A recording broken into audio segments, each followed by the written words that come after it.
ಗ್ರಾಮ ಪಂಚಾಯತ್ ನೌಕರರ ಮೇಲೆ ಅನ್ಯ ಇಲಾಖೆಗಳ ಕೆಲಸಗಳನ್ನು ಬಲವಂತವಾಗಿ ಹೇರುವುದನ್ನು ಖಂಡಿಸಿ ಕರ್ನಾಟಕ ರಾಜ್ಯ ಗ್ರಾಮ ಪಂಚಾಯಿತಿ ನೌಕರರ ಶ್ರೇಯೋಭಿವೃದ್ಧಿ ಸಂಘದ ಸಿದ್ದಾಪುರ ತಾಲೂಕು ಸಮಿತಿ ವತಿಯಿಂದ ತಾಲೂಕಾ ಪಂಚಾಯತ್ ಕಾರ್ಯನಿರ್ವಾಹಕ ಅಧಿಕಾರಿಗಳಿಗೆ ಮನವಿ ಸಲ್ಲಿಸಲಾಯಿತು.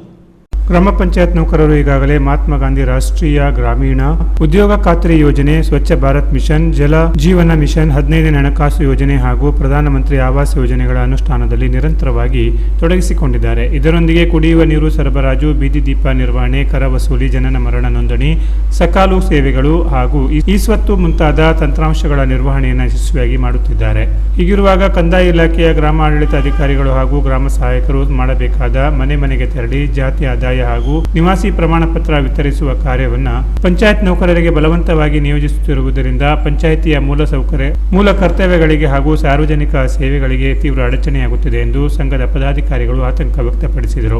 ಈ ಹೆಚ್ಚುವರಿ ಕಾರ್ಯಭಾರದ ಒತ್ತಡವನ್ನು ತಕ್ಷಣವೇ ತೆರವುಗೊಳಿಸಬೇಕು, ಇಲ್ಲದಿದ್ದರೆ ಇಲಾಖೆಯ ಎಲ್ಲ ಕೆಲಸ ಕಾರ್ಯಗಳನ್ನು ಸ್ಥಗಿತಗೊಳಿಸಿ ತಾಲೂಕಾದ್ಯಂತ ಪ್ರತಿಭಟನೆ ನಡೆಸಲಾಗುವುದು ಎಂದು ಎಚ್ಚರಿಸಿದರು. ಪಂಚಾಯತ್ ಅಭಿವೃದ್ಧಿ ಅಧಿಕಾರಿಗಳ ಕ್ಷೇಮಾಭಿವೃದ್ಧಿ ಸಂಘದ ಅಧ್ಯಕ್ಷರಿಗೂ ಈ ಕುರಿತು ಮನವಿ ಸಲ್ಲಿಸಲಾಯಿತು. ಮನವಿ ಸಲ್ಲಿಕೆ ಸಂದರ್ಭದಲ್ಲಿ ತಾಲೂಕು ಸಮಿತಿ ಅಧ್ಯಕ್ಷ ಗುರು ಎಂ ನಾಯ್ಕ್, ಉಪಾಧ್ಯಕ್ಷೆ ಗೀತಾ ಗೌಡ, ಜಿಲ್ಲಾಧ್ಯಕ್ಷ ಗಂಗಾಧರ ನಾಯ್ಕ್ ಹಾಗೂ ತಾಲೂಕು ಸಮಿತಿಯ ಸದಸ್ಯರು ಮತ್ತು ಗ್ರಾಮ ಪಂಚಾಯತ್ ನೌಕರರು ಉಪಸ್ಥಿತರಿದ್ದರು. Canara Plus News, Siddapura.